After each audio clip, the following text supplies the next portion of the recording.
لا حضرة النبي مصطفى رسول الله صلى الله عليه وسلم شأن الفاتحة أعوذ بالله من الشيطان الرجيم بسم الله الرحمن الرحيم إياك نعبد وإياك نستعين اهدنا الصراط المستقيم صراط الذين أنعمت عليهم غير المغضوب عليهم ولا الضالين لا حول ولا قوة.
بسم الله الرحمن الرحيم.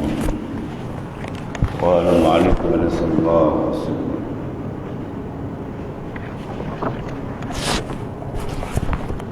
ربما استحيا العارف ربما استحيا العارف أن يرفع حاجته إلى مولاه اكتفاء بمشيئته واعتمادا على قسمته، وإذا كان كذلك فكيف لا يستحي أن يرفعها لخلقه اعتبارا بنعت كل منهما وصفاته.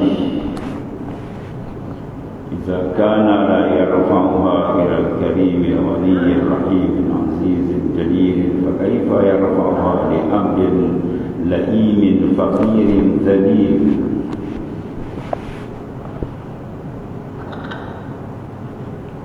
Artinya beberapa orang yang arif, beberapa itu mana terkadang dia rubah, ada dua makna.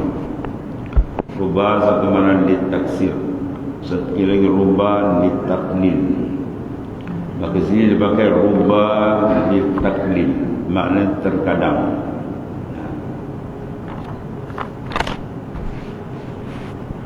Beberapa orang arif, makna terkadang ada beberapa orang yang arif istahya, malu ia. Kalau malu ia mendoakan hajatnya, jadi mengadukan hajatnya kepada Tuhannya, padahal ia memada dengan masyiah Tuhan dan berpegang atas bahagiannya. Dan apabila ada seperti demikian itu, maka betapa tiada ia malu mengadu hajatnya kepada makhluk dengan iktibar pada sifat tiap-tiap daripada kedua. Dan sifatnya apabila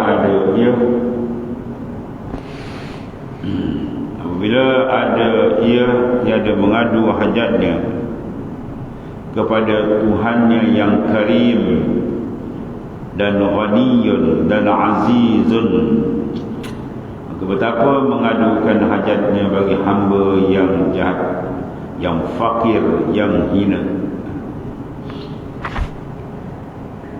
Ini kadang-kadang ada berlaku akwal qalbi, kelakuan perubahan qalbi insan, ya, berbagai-bagai 1001 macam rasa yang diberikan oleh Allah Subhanahu Wa Taala dalam mereka mendampingkan diri kepada Allah Subhanahu Wa Taala. Dan di sini diberikan rasa oleh Allah Subhanahu Wa Taala kelazatan maqamul qurbi, kehampiran seorang hamba itu dengan Tuhannya, sehingga tercetus dalam qalbinya, diberikan oleh Ta'ala perasaan ta'addub, iaitu beradab yang tinggi dia dengan Allah Subhanahu wa Ta'ala, iaitu mereka ini tidak mengangkat rubbama, itulah terkadang istahyal arif, malu orang yang arif tadi, ayyarfa'a hajatahu, bahwa mengangkat akan hajat dia ila maulahu, kepada Allah Subhanahu wa Ta'ala. Sebab apa? Ini sebabnya. Sebab dia ialah iktifaan bi masyiatih, kena memada, telah cukup bagi dia dengan pandangan makrifah yang Tuhan beri dengan masyiah Tuhan. Masyiah ay bermakna iradah atau takhsisul iradah. Sebelum ada makhluk, kana Allah wala syai'an ma'hu, telah ada Allah Ta'ala dan tak ada sertanya sesuatu pun. Maka Tuhan telah mentaksis, iaitu takluk bagi sifat iradah, dinamakan dia masyiatillah, kehendak Allah Ta'ala. Ma sya'allahu kan wa ma lam yasha' lam yakun. Apa yang dikehendaki oleh Allah Subhanahu wa Ta'ala, itu sahaja yang berlaku. Tidak ada satu benda yang berlaku keluar daripada takhsisul iradah, itu muhalun, mustahil, dan ia takkan berlaku. Sebab itu benda mustahil. Apa makna mustahil? Ma la yatasawwaru fil aqli wujuduhu ay subutuhu. Barang yang tidak diterima pada akal ada dan berlaku, dia panggil mustahil aqlan, mustahil pada akal. Jadi wujud sesuatu, tiada sesuatu. Wujud daripada tiada kepada ada. Tiada makna daripada ada ditiadakan. Ataupun berlaku sesuatu perkara, semua itu duduk ni dalam masyiatillah. Maka oleh kerana itu telah siap dan tidak akan berubah, dan tak ada siapa boleh mengubah takhsisul iradah. Jadi memandang kepada yang demikian, maka nur pandangan qalbi membawa kepada satu perasaan dipanggil iktifaan, mana memada bi masyiati. Mana dah siap, apa lagi nak minta-minta benda bukan dah tak siap, itu mana? Benda dah siap pada azal, apa kita nak minta-minta lagi? Bila perasaan ahwal ini menguasai qalbil arif, maka dia diam, tak minta benda. Ya. Habis yang mintaan salah ke? Tidak juga. Sebab kita minta atas dasar semua ada berlaku sebab. Kita minta sebab apa? Sebab Tuhan suruh, ud'uni astajib lakum, minta oleh kamu nasihat aku berkenan. Jadi oleh kerana itu amrullah, arahan Allah kita minta. Yang tadi dilanggar arahan Tuhan, tidak juga. Sebab dia sedang merasakan iktifaan bi masyiati. Benda ini tak sama. Ahwalul arif tak sama. Waktu Nabi Ibrahim AS dua keadaan. Satu keadaan dia duduk dalam makam taslim, dia tak berdoa, yang dilempar dalam api kan. Ketika Jibril AS mengatakan alaka hajah, kamu tidak ada hajat ke Ibrahim. Maknanya Ibrahim nak ditolong oleh Jibril AS. Apa Jibril, apa Nabi Ibrahim jawab? Wa amma ila Allah fabala wa amma ilaika falah. Pada Allah, ya aku ada hajat. Kepada engkau Jibril aku tak ada hajat. Oleh kerana itu Jibril pun menyuruh sal maknanya doa, minta oleh kamu. Lalu dia jawab, dia kata ilmuhu bihali yakfi min su'al. Ya, Tuhan dah tahu aku dalam api, dia yang hantar. Nak minta apa tak payah minta, bukan dia tak tahu. Ini suasana qalbi. Seseorang akan membawa kepada akhwal mutaghayyir, akhwal yang berbeza. Ya, jadi ketika dia duduk dalam makam mutaslim, dia tak angkat doa. Dia sedang memerhatikan, berlazat dengan mematikan af'al Tuhan yang maha hebat. Ketika dia duduk dalam makam min ubudiyah, menterjemahkan zahir kehambaan dengan berdoa. Ketika itu Nabi Ibrahim berdoa dengan panjang lebar di Hijr Ismail. Jadi ada masa sama dia berdoa, dan masa lain dia tak nak. Apa sebab? Dia ada sebab dia. Yang sini sebab dia tak mengangkat tangan sebab apa?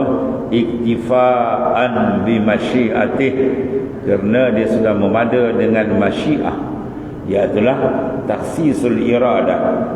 Dia memandang kepada taksis iradat, iktibar dan ala kismatih, berpegang kepada kismah, pembahagian yang telah selesai azali. Jadi tak payah doa, dia senyap. Apabila dengan Allah Subhanahu wa taala para arif, dia malu nak mengangkat tangan, dia malu nak mengadu, dia perasaan haya, malu dia tu. Dia panggil istihya. Ya, makna malu dia, perasaan itu menguasai jiwa dia apabila dia sudah memadai memandang masyiatillah. Maka bagaimana dia nak menadah, nak mengadu dengan makhluk lagi lah tak ada apa.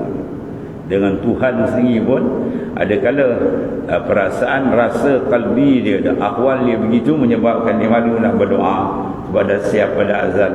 Ya, dulu dia katakan talabuka ittihamun, dulu dibahas masalah pun doa ni boleh masuk ittiham. Apa mana ittiham? Seolah-olah kita menuduh Tuhan, kita minta seolah-olah apa? Seolah kita tak yakin Tuhan lebih, atau seolah-olah kita meminta tu macam nak ingatkan Tuhan lupa ke? Bukan. Jadi doa jangan masuk makna itu maksudnya. Kalau doa ada masuk ittiham atau seolah macam Tuhan lupa, apa sah kita. Tapi kita berdoa tu sebenarnya apa? Pertama, iaitulah menjunjung arahan. Disuruh doa, kita doa. Dan kita berdoa sebab apa? Iaitu izharul faqri, menzahirkan kefakiran kita dengan Tuhan, melahirkan keberhajatan kita dengan Allah, melahirkan kepada kelemahan kita dengan Tuhan. Itu isi kandung doa. Kalau dia tidak isi kandung yang sedemikian, takut doa tadi membawa dia makin jauh. Ya, sebab tidak ada adab dalam berdoa. Dan banyak bukan orang-orang awam yang minta doa. Ya, dia minta doa sebab apa? Sebab melayan nafsu dia. Banyak orang berdoa melayan hawa nafsu. Apa hawa nafsu? Dia nak ainul makhluk, benda yang dia nak. Ya, bila dia nak benda tu, dia follow, dia minta. Bila Tuhan bagi, dia hilang lagi. Ya, dia ada hajat besar, dia datang masjid. Dia tak pernah datang masjid. Ada hajat besar siang malam, dia dapat hajat, dia hilang. Baik, ini kapal selam ni. Dia dapat, dia menyelam, hilang terus. Ya, dia ada hajat kan, dia datang balik. Ini awak ibadat bukan kerana Allah Ta'ala, kerana hajat nafsu dia. Ya, maka jangan masuk nafsu dalam ibadat, menyebabkan kita imbiat, terjauh rohani kita dengan Tuhan. Zahir nampak dekat, padahal dalam dia jauh. Ini amat bahaya. Sebab di sini akhwal sangat daripada dia iktifaan bi masyiatih. Kalau dia malu sebab sudah memada dengan masyiah, maka pakai fala yastahi an yarfa'aha ila khalqi. Macam mana tak malu nak angkat pada makhluk? Apa ada makhluk entah. Ya, nak mengadu hal pada makhluk, nak bersandar diri pada makhluk. Oh, malu dia dengan Tuhan. Makhluk kan ada apa? Bayang ni kan. Makhluk semua ni bayangan tadi, bukan ada hakikat. Ya. Allah. Hakikat yang sebenar menentu siapa? Al-Mukhassis dia. Ya. Taksir dari at-taksir pun daripada dia. Kita ada apa? Makhluk ni kalau boleh menentu, Masya Allah. Kalau kita ni boleh menentu hakikatan, Masya Allah.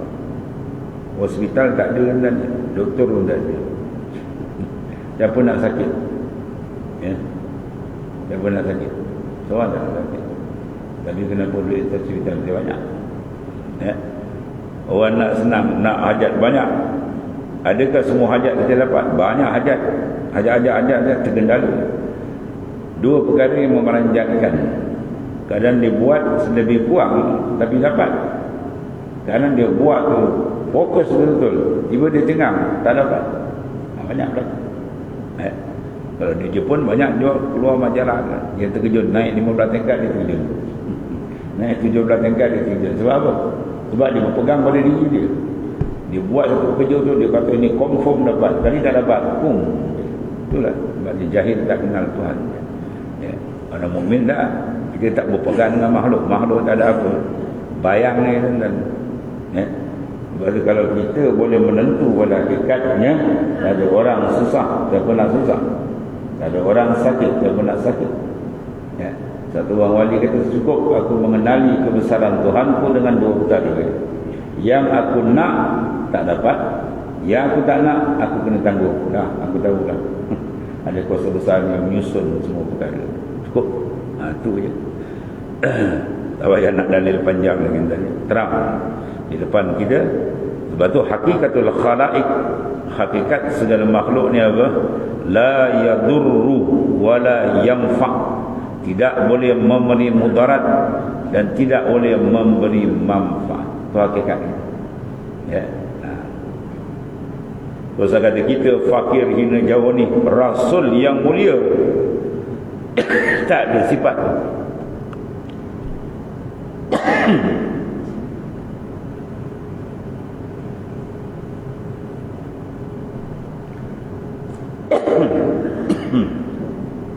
Rasulullah sallallahu alaihi wasallam,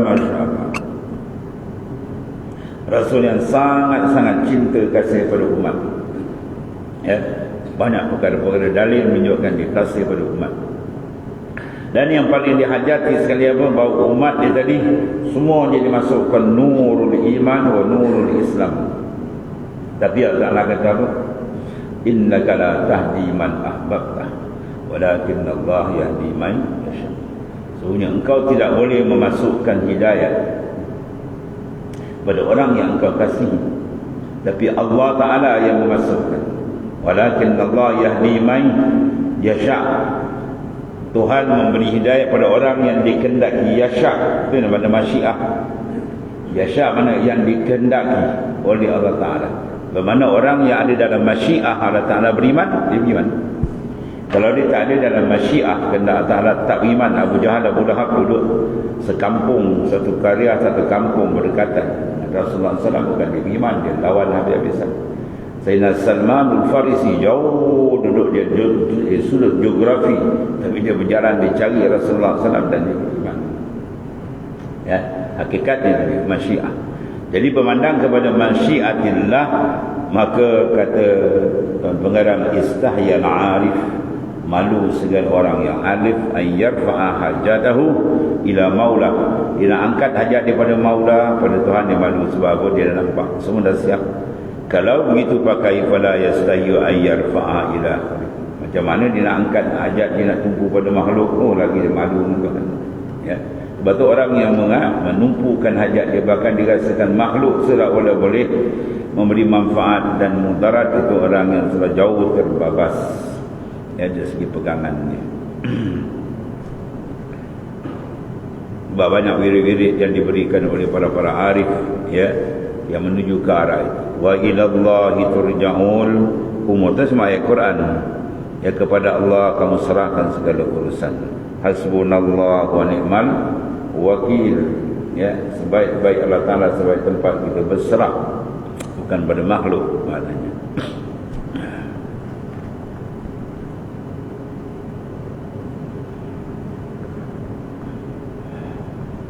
Dan apabila seperti demikian itu, maka betapa tiada ia malu, bahkan malu sangat mengadu hajatnya kepada makhluk dengan iktibar, dengan dipandang iktibar daripada sudut sifat ya, tiap-tiap daripada keduanya. Sifat Allah Ta'ala Masya Allah dengan sifat makhluk jauhlah. Dia yang memberi, dia yang mengawal, dia yang menentu. Dan sifatnya apabila ada ia tiada mengadu hajatnya pada Tuhannya ke yang karim, Tuhan yang sangat mulia, yang ghaniyun, maha kaya, semua dia punya, aziz, yang maha mulia, maka betapa dia nak mengadu hajatnya pada hamba yang jahat, yang jahil, yang fakir, yang hina, jauhlah. Sebab tu alik galbak billah ya, tambat kalbi kita dengan Tuhan, ya, jangan tambat kalbi kita dengan makhluk. Itu satu tindakan yang menyebabkan terhijab kalbi kita dengan Tuhan.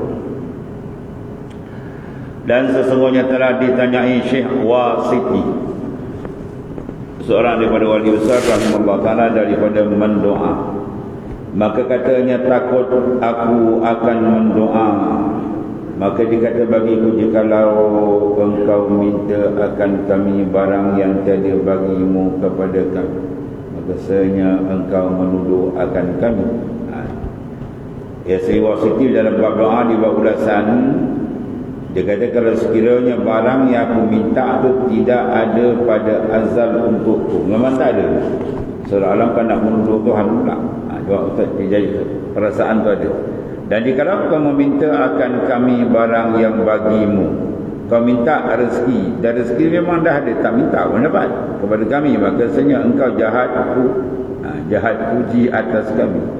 Ya, maknanya benda yang sudah memang nak bagi, macam kau tak sabar-sabar pula.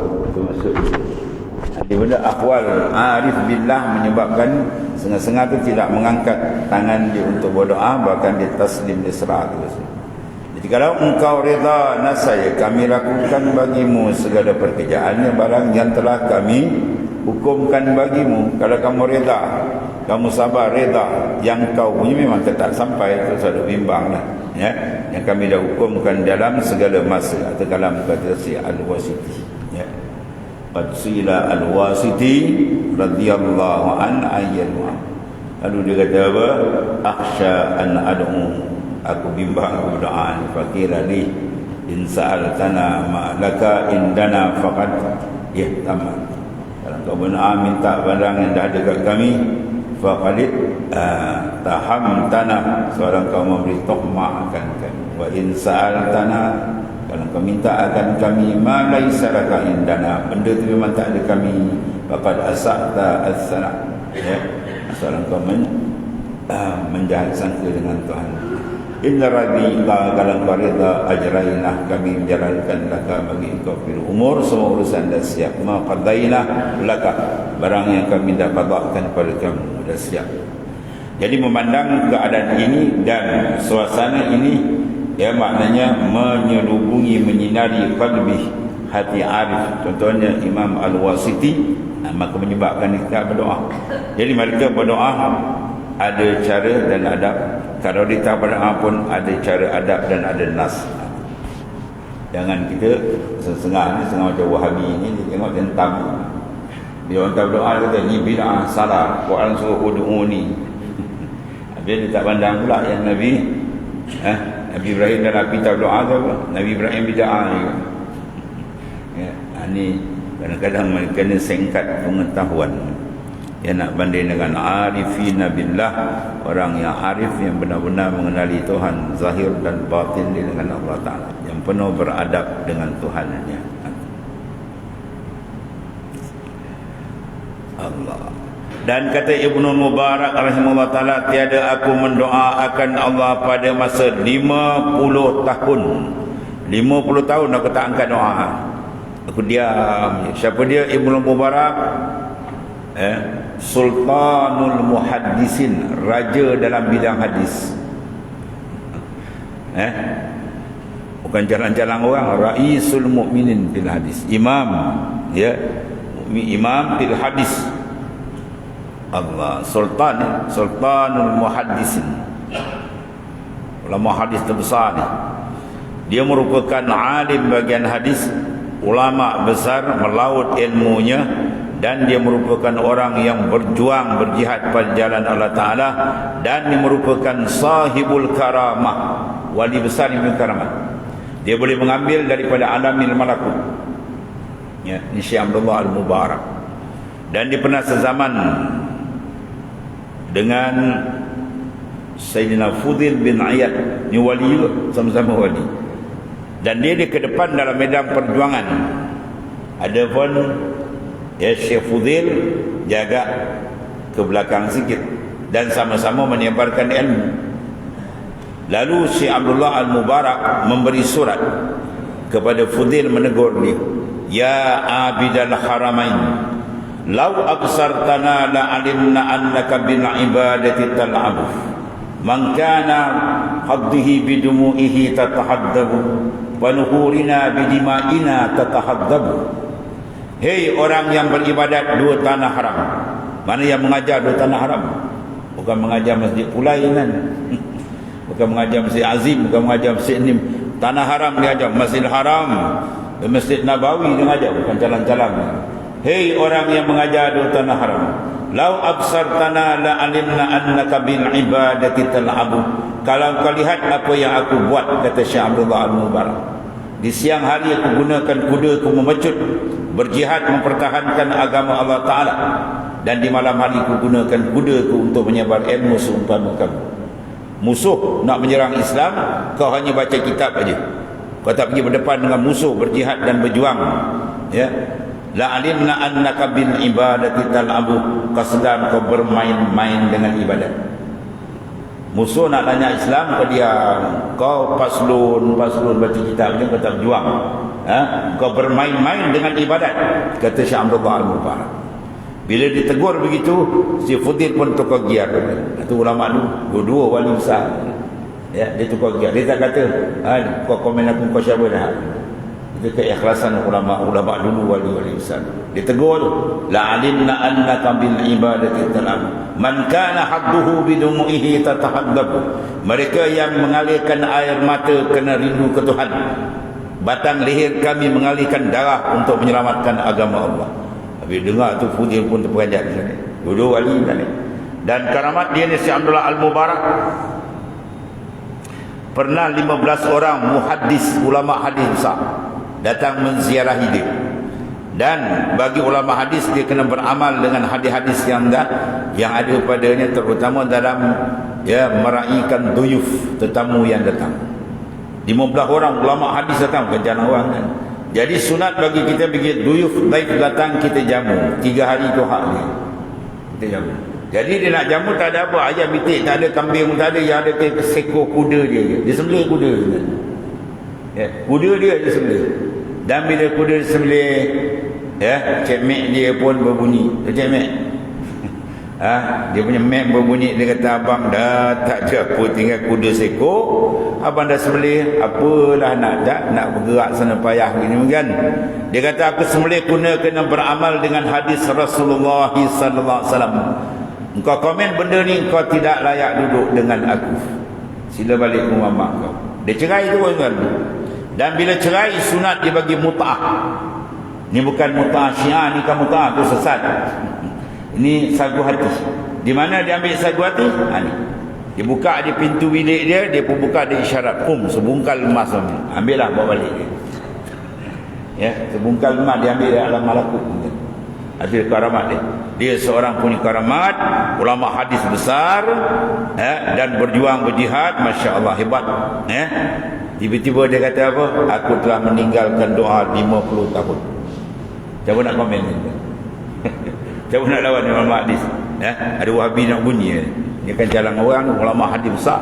50 tahun aku tidak angkat tangan aku berdoa.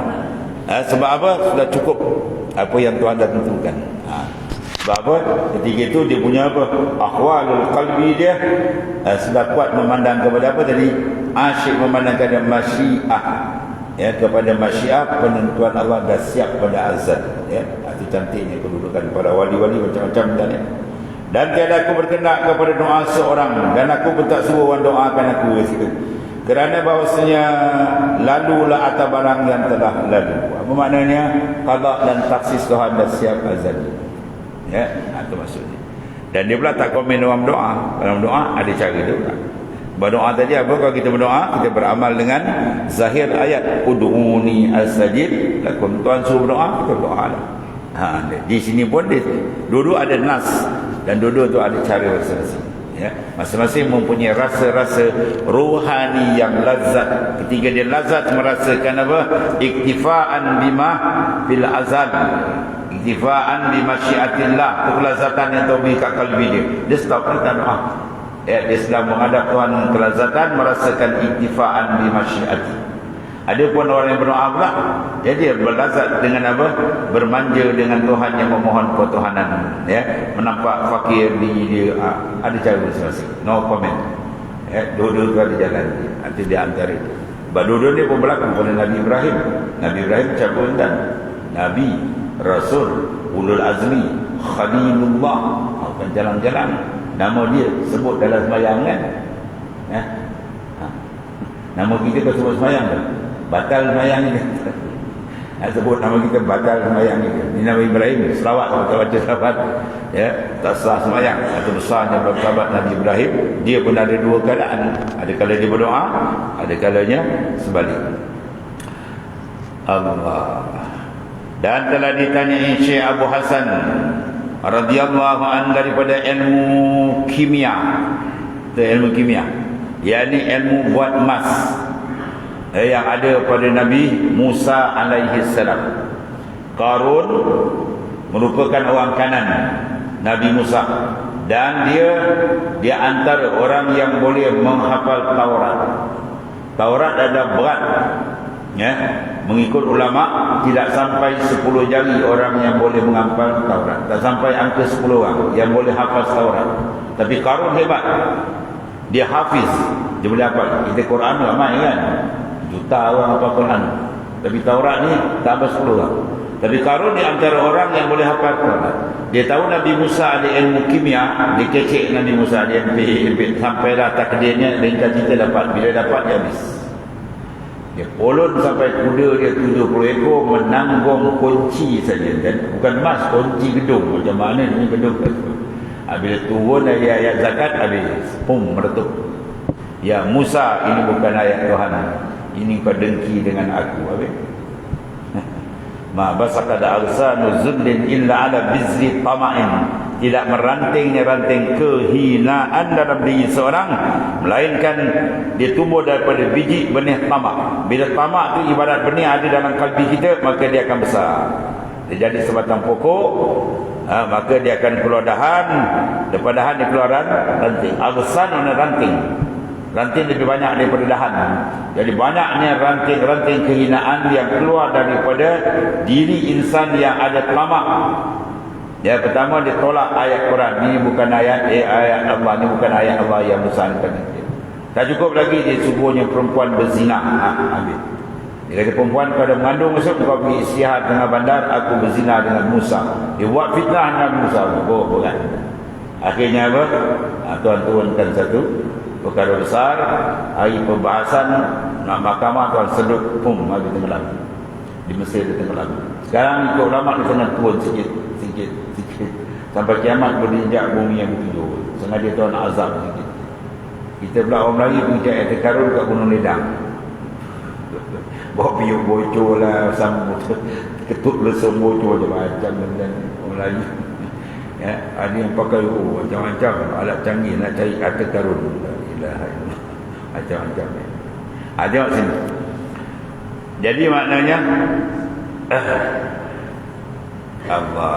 Kata Syekh Abu Hasan Asir radhiyallahu anhu, orang tanya dia pada ilmu kimia, ilmu buat emas. Di Melaka riwayat dia cerita ada dua orang. Kampung baik, Tuan Mu'alim Haji Yusuf. Kalau di Sungai Udang, Tuan Guru Mu'alim Haji Abdul Wahid. Dia ada ilmu. Ya, ada ilmu. Masa saya mengaji dengan Tuan Guru Haji Wahid tu, ada orang minta. Dia kata kalau aku nak ke pondok dah senyap-senyap dia. Ada salah kau jadi karun dia. Tapi kalau kena orang minta tu, dia test balik ilmu, dapat jadi kan. Dia bawa emas tu. Kedai sini masih, wah ni hebat lagi, ni mana Musa punya. Dia buat, dia tahu bahan campuran bawah tu tak ada buka, tahu cara buat. Ya. Tuan-tuan tahu boleh polon Nabi. Itu kemal besar. Mu'alim Haji Husin dengar cerita riwayat, dia buat besar. Dia semai istiharat, tidak ada isyarat ambil, dia buang. Ya. Kalau kena orang macam ni, buat tak nampak dan Datuk ibu dah tu kan. Allah. Jadi bila orang tanya dia apa kimia, yakni berbuat emas, macam mana ada ilmu tu, maka katanya keluarkan oleh makhluk daripada hatimu. Itu obat dia. Ya. Dia kata kau nak dia, boleh. Kau keluarkan makhluk daripada kalbi kamu. Kosong kau dengan Tuhan. Ma fi kalbi ghairullah. Kau buat, insya-Allah kau dapat makam. Macam-macam ni. Dan putuskan olehmu akan tamakmu daripada Tuhan. Bukan pada orang, daripada Tuhan tu. Mana serah tadi dia macam tadilah. Ya. Yang ni bahawa mengurniai ia akan dikau lain daripada barang yang telah dibahagikan bagimu. Ya, dia akan beri tambahan yang lain yang hebat lagi. Itu kata apa? Syekh Abu Hasan Asyazili, pemimpin tarikat Syaziliyah, guru bagi Sayyidi Ahmad Ibn Idris radhiyallahu anhu. Dia Syekh Abu Hasan Asyazili, dia cara dia lain sikit ni. Dia dengan Imam Ghazali. Kalau Imam punya Ghazali penjalan at-tadrik, dia kita sempitkan nafsu kita, lawan. Ya, dia nak makan ikan sedap, kita makan ikan kecil. Dia nak makan ikan parang, kita beli ikan kering. Kita lawan dia. Dia nak tidur banyak, bangun malam, jangan layan dia. Ya, atau layan, jangan layan nafsu. Cara Imam Ghazali. Tapi kalau cara si Abu Hasan Asyazili tak. Dia kata makan sedap lagi. Supaya tamam syukur kamu. Tapi kalau makan sedap tak syukur, jangan. Jadi ambil lah dia. Ya, Tuhan Maha Kaya. Kita jumpa raja besar masuk istana, raja kata ada hajat, ya Tuhan saya minta bantuan berapa? Nak RM1. Ada orang raja kau minta RM1 dia. Minta ke RM100,000 tu. Tu jalan dia apa? Syekh Abu Hasan Asyazili. Dua-dua lain ni ada masing-masing jalan. Dua-dua ni wali besar kan ni. Syekh Abu Hasan Asyazili tak kata, ambillah nikmat Tuhan tak apa. Tapi dengan syarat syukur betul-betul. Tamamkan syukur kamu kepada Allah Subhanahu Wa Taala. Ya. Jadi Syekh Abu Hasan Asyazili radhiyallahu anhu, anak murid dia semua ditanggung kan. Yang mengaji dia semua ditanggung. Ya. Dia cerita dia ada kelakar sikit kan. Emas tu dibuat ni. Bila kau dah bertakwa betul, ya, sampai peringkat karamat dia tuan-tuan ni, dia rombokkan besi-besi buruk ni. Dia kencingkan besi buruk tu kau jadi emas tu. Kita kau kencingkan emas dia karat tu. Ya, tu kau jadi emas tuan ni. Masya-Allah, hebat-hebat macam karamat wali-wali besar. Syekh Abu Hasan Asyazili radhiyallahu anhu. Ada kimia una pada kata tadi besar, maksudnya ceritakan benda yang besar, karamat besar apa? Keluarkan olehmu makhluk daripada hatimu. Mana jangan kau gantungkan makhluk dalam kalbi kamu. Alik galbak billah, gantung hati kamu dengan Allah Taala. Itu saja. Macam-macam tuan bunyi. Dan satu lagi kata Syekh Abu Ali Ad-Daqqaq radhiyallahu anhu, ini semua min kibaril auliya, wali-wali besar tadi. Alamatul ma'rifah, tanda ma'rifat itu apa? Kata Syekh Abu Ali Ad-Daqqaq radhiyallahu anhu, alamatul ma'rifah alla tas'al hawaijaka kullaha illa min Allah Subhanahu wa taala. Dia kata bahawasanya engkau tidak meminta akan segala hajatmu melainkan daripada Allah Taala. Ada hajat hati kita ke dia dulu. Ada pun minta manusia minta tolong tu asbab zahir dia. Pada kalbi kita tu ada hajat terus dengan dia. Ada hajat terus dengan dia. Dia sakit, minta dengan Tuhan, semayang hajat. Kemudian barulah cari asbab berobat dan sebagainya. Ini terbalik. Sakit dia nampak doktor pakar. Tak cukup dalam negeri, luar negara. Dah tak cukup habis baru minta semayang hajat macam Yasin. Itu macam Yasin minta jalan dulu. Ya. Dia kurang ajar dengan Tuhan. Tuhan letak belakang. Rasulullah sallallahu alaihi wasallam, kalau kita buka dalam Sahih Muslim dalam bab wudu tu kan, dia ada satu cerita. Bila Rasulullah tengok ada kat rumah kat mana pagi ni kan, Kak Aisyah ada makanan pagi, tak ada hari ni Rasulullah nak sarapan tak ada apa. Allah, masya-Allah. Rasulullah ambil semayang dulu kan. Sebelum keluar semayang dulu, mengadu hal kepada Allah Taala. Kemudian baru usaha cara adab. Ya, tuan guru saya, mursyid saya, dia punya adab. Kalau nak keluar rumah, dia kata kau dah report. Istilah ada report. Abang nak report, kita sekarang lagi pada sini, nak pergi Pekan Merlimau. Kan? Munajat dengan Tuhan. Ya Allah, hamba yang fakir ni nak berjalan.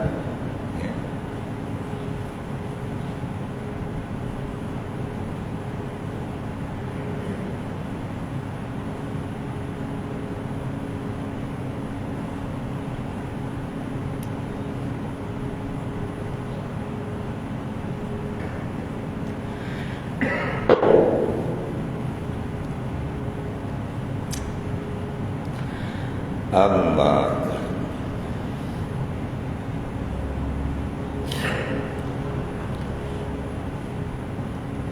Kita nak pergi mana tu? Melemau, ya. Ya Allah, hamba nak pergi Melemau ni, pergi balik selamatkanlah hamba, ya Allah. Kalau kita yang lalai kan, Melemau lah dekat dia kan. Apa ada? Tak terlintas nak minta mohon dengan Tuhan. Dia keluar rumah, ya, ngadu. Itu tanda apa? Kuat iltijak qalbi dengan Tuhan. Walau pergi nak mana pun mengadu, repot. Maknanya apa? Menunjukkan kefakiran kita dengan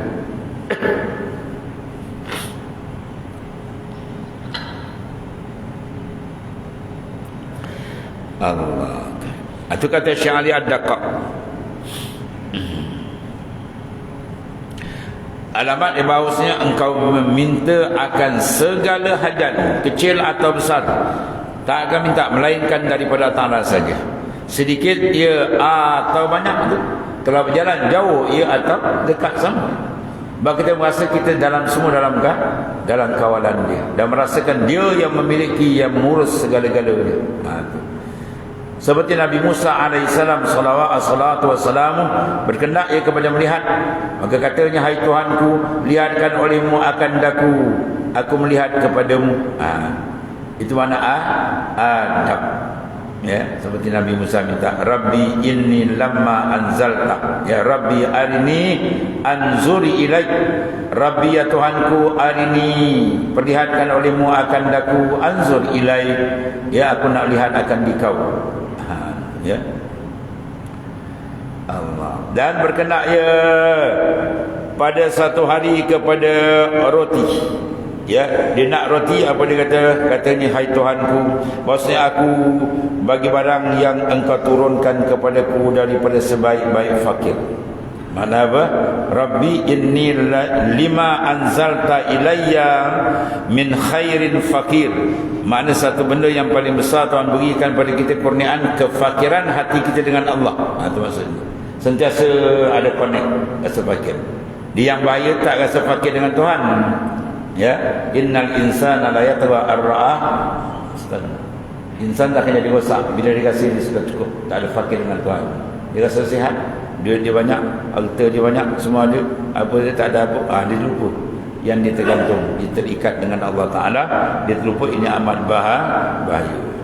Dan telah diceritakan satu lagi akan orang yang daripada kata Sufyan kepada Rabi'ah, ini dulu wali besar kan, katanya, hai Tuhanku, redai olehmu akan daku. Maka kata Rabi'ah al-Adawiyah kepada Sufyan, tiadakah engkau yang menuntut akan keredaan barang yang tiada engkau daripadanya diredai? Mana kau minta diredai, ya? Maka reda ada apa? Apa yang Tuhan dah tetapkan, reda je lah. Itu maksud dia apa? Tak yang kau nak minta, bagaimana kau duduk, maka reda, diam. Itu tanda reda. Tanda reda maknanya ada musual, ketiadaan memohon. Itu pandangan Rabi'atul Adawiyah radhiyallahu anhu. Rabi'atul Adawiyah hebat dan ni. Satu orang wali dan ni meminang dia. Meminang Rabi'atul Adawiyah. Dia kata, kalau kau dapat jawab soalan aku terima peminangan kamu. Kalau kau tak dapat jawab, pergi balik. Jadi wali itu kata, apa soalannya? Kau tahu tak besok akhir umurku, nafas aku terakhir, aku mati beriman atau sebaliknya? Tak pun nak tahu kan? Kalau tak, itu saya tak tahu dia balik. Kau tumpukan diri kau dengan Tuhan lagi baik. Dahsyat dan dia Rabi'atul Adawiyah. Allah. Apa dia kalam dia, tarjun najata wa lam tasluk masalikaha, inna safirata la tarji 'ala al-yabasi. Tardun najah, engkau menuntut akan kelepasan, tapi engkau tak ikut jalan dia. Engkau tak taat kepada Ta'ala, engkau buat maksiat dengan Tuhan. Inna safinata la tajri 'ala al-yabasi. Sesungguhnya perahu tidak berjalan atas darat. Perahu jalan tempat dia ada. Maksudnya, kalau nakkan kau ini kan ikutlah perintah Tuhan. Itu cara dia mana, ya. Dan adalah Rabi'ah setengah daripada orang yang arifah. Kalau perempuan dia panggil arifah, kalau lelaki panggil arif, ya. Dan orang yang arif itu tiada pekerjaan menuntut bagi keridaan pada tiap-tiap barang yang datang atasnya pada yang digemarinya dan yang dikucitainya. Maksud apa dia? Dia reda sepenuhnya. Sihat pun dia reda, sakit pun dia reda, senang pun tak apa, susah pun tak apa bagi. Sebab apa? Qalbi dia bukan menguruskan urusan yang sementara. Dia nak kontak dia dengan Tuhan, jangan terjejas. Itu yang paling besar kan. Ya, connect hati qalbi dia jangan terjejas. Allah. Dan Sufyan itu setengah daripada orang yang zahid, dan orang yang zahid itu pekerjaannya daripada mendoa dan meminta pada halnya menzahirkan ubudiyah dan khada' dan khusyuk, merendah diri kepada Ta'ala. Dan kata orang bagi setengah mereka itu, pinta olehmu akan hajatmu. Maka katanya barang siapa mengantarkan qadamnya, mana dua kaki dia tadi, atas jalan makrifat, maka tiadalah patut bawa ia bagi yang lain daripada Ta'ala itu atas nikmat. Jangan dia memandang nikmat dari yang lain. Kalau dia memandang kurnia daripada makhluk je, maka perjalanan qadam makrifat dia akan cacat. Langkah makrifat dia akan cacat. Kalau langkah makrifat dia nak betul dengan Tuhan, jangan pandang nikmat datang melainkan semua daripada Ta'ala. Dulu ada katakan, jangan kamu mengambil barang yang diberi orang melainkan kamu memandang ini adalah benda dah siap taksis iradat. Ni orang datang di posmen. Ya. Mana adab ni? Kalau kita pandang orang je habis, takut hati kita dah jatuh ke orang, dah kita terenggang dengan Tuhan, akhirnya kita menghadap pada orang, membelakangkan Tuhan, habis rosak perjalanan rohani kita. Maka kata barang siapa menilai Allah Ta'ala dengan ainur rahmah, ya, nasaya terhijab sirnya daripada segala cemar anggota dan dijadikan akan pembendaraan asrar. Barang siapa menilik Allah Ta'ala dengan ainur rahmah, nasaya, ya, tiada terhijab sirnya daripada segala cemar. Nasaya terhijab sirnya daripada segala cemar. Apa maksud dia? Mana cemar-cemar dalam batin hati dia akan terdinding. Mana terdinding cemar yang datang nur, itu maksudnya. Dan jadi akan pembendaraan asrar. Maka sir dia akan dipenuhkan dengan pembendaraan makrifat daripada Allah Ta'ala. Mana kita sentiasa memandang kita yang tenggelam dalam rahmat Tuhan. Ya, itu maksudnya. Kemudian dia kata Syekh, izal tabasa alaikal amran ila akhir Allah. Bismillahirrahmanirrahim. Sayyidina Muhammad wa ala alihi wa sahbihi. Fa inna khaira kullahu bi anta min Subhanallah.